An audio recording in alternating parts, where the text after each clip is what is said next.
This is the story of how Apple, the most valuable company on the planet, burned through over $10 billion trying to build a car and then tried to pretend it never happened.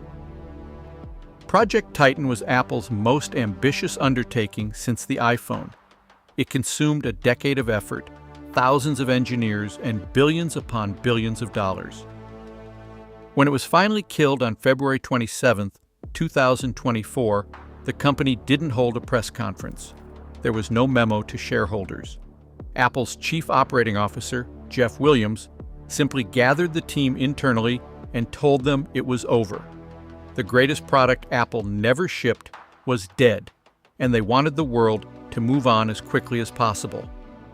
But we're not going to move on, because this story is too extraordinary to forget. Go back to 2008. Steve Jobs is riding high. The iPhone launched the year before, and it's beginning to reshape the entire world. But Jobs isn't satisfied.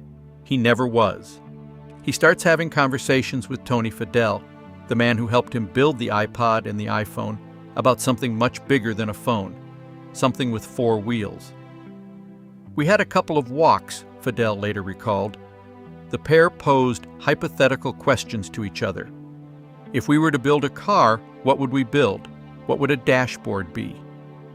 Jobs ultimately decided not to pursue the idea. The timing was terrible. The American auto industry was on the verge of collapse, and Apple still had its hands full turning the iPhone into a mainstream product. But the seed had been planted. And here's the thing most people don't realize. Apple executives had been discussing the idea of building a car even before the iPhone launched in 2007. Phil Schiller, Apple's senior vice president of marketing, confirmed this in court testimony back in 2012. So when Tim Cook officially greenlit the project in September 2014, right alongside the announcement of the iPhone 6 and the Apple Watch, it was not a sudden flash of inspiration. It was the culmination of nearly a decade of quiet thinking. Apple went all in. They did not want to build a gadget for your car. They wanted to build the car itself, from the ground up, a unique chassis, a custom electric drivetrain, a seamlessly integrated digital experience unlike anything the automotive world had ever seen. And almost immediately, the problem started. The fundamental issue with Project Titan was that Apple could not decide what it was actually building.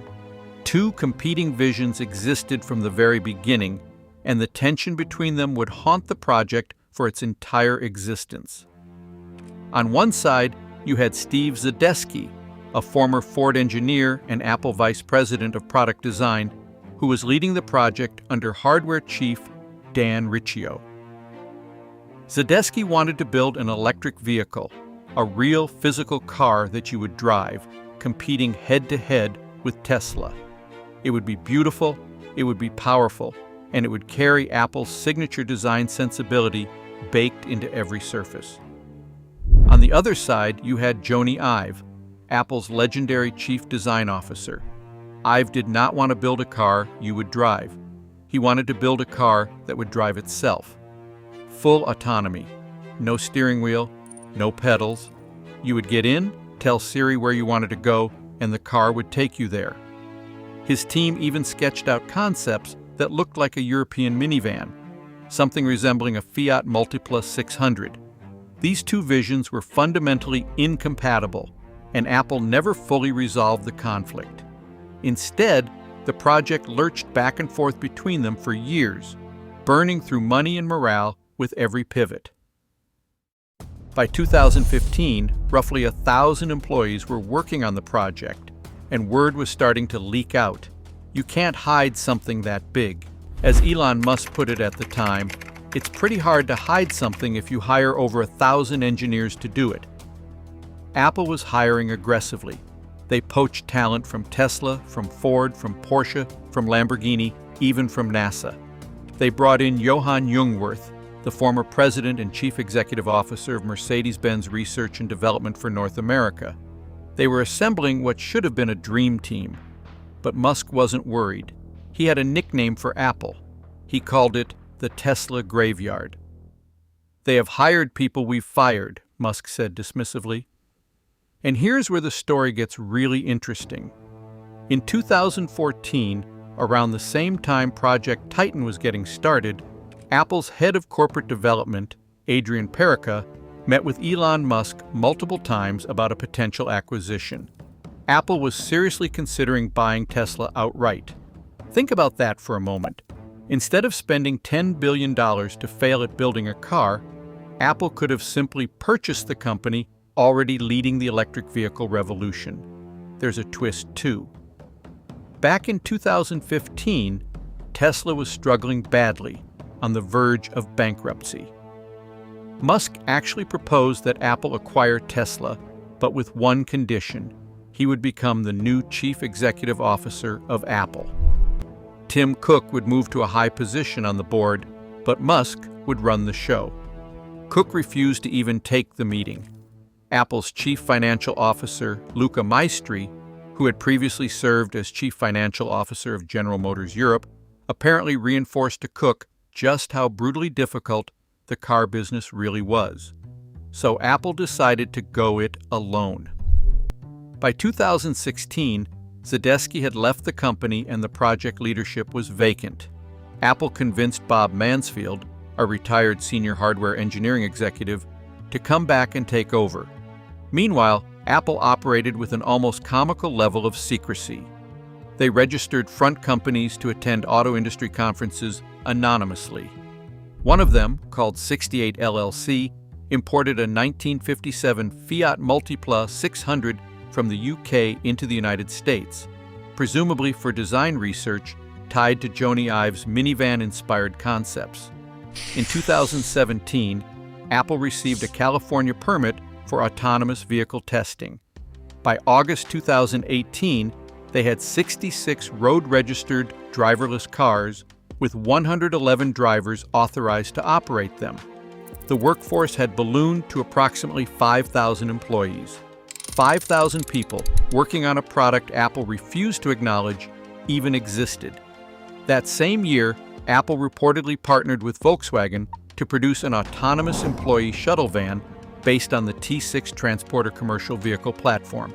Not the revolutionary consumer product they had envisioned, but a practical stepping stone, or maybe a sign that the original vision was already starting to crumble. Then 2019 brought the first real bloodletting.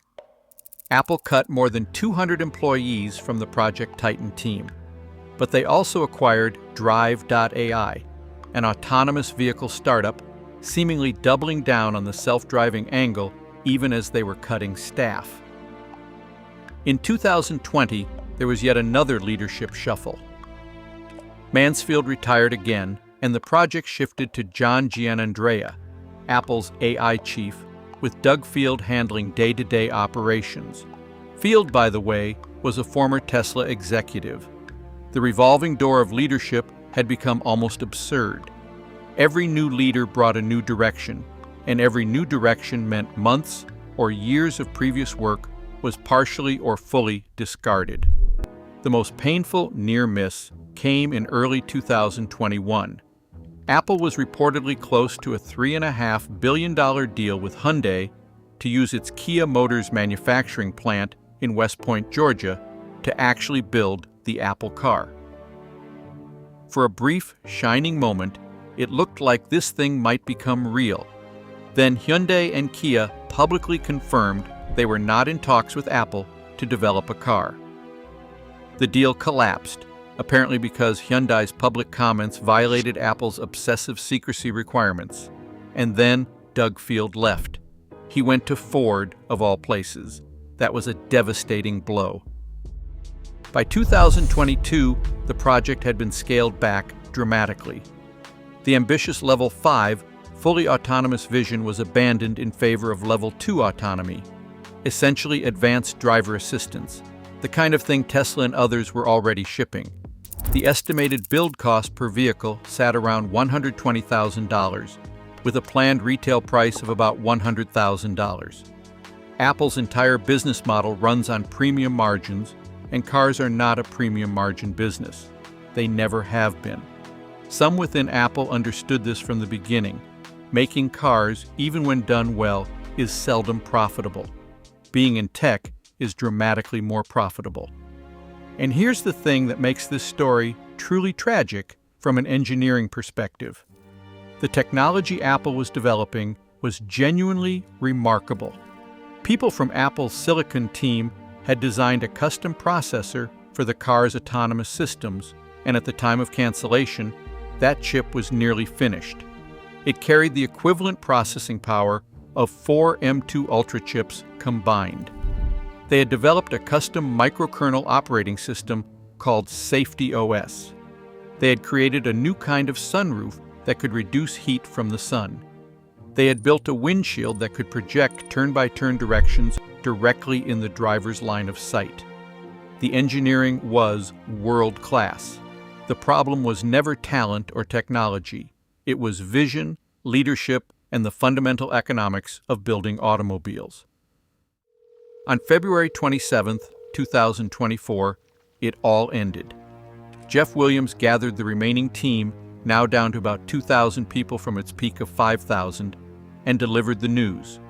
Project Titan was dead. Most of the resources would be redirected toward Apple's generative AI initiatives. Inside Apple, not everyone was mourning. According to the New York Times, at least some employees were relieved. The project had earned an internal nickname that tells you everything you need to know about how it was perceived inside the company. They called it the Titanic disaster. In April 2024, Apple laid off more than 600 employees in Santa Clara, California, and most of the offices affected had previously been linked to Project Titan. By October 2024, Apple had canceled its DMV permit for testing self-driving cars in California. They were erasing the evidence. But you can't erase $10 billion. And you can't erase a decade of engineering work. Here's where the story takes an unexpected turn. The technologies developed for Project Titan didn't simply vanish. They found new homes across Apple's product lineup in ways that most consumers will never realize. The neural engine, which first appeared in the A11 Bionic chip, was deeply connected to the autonomous systems work done under Project Titan. The AI models, developed for self-driving, eventually fed into on-device intelligence features in the iPhone.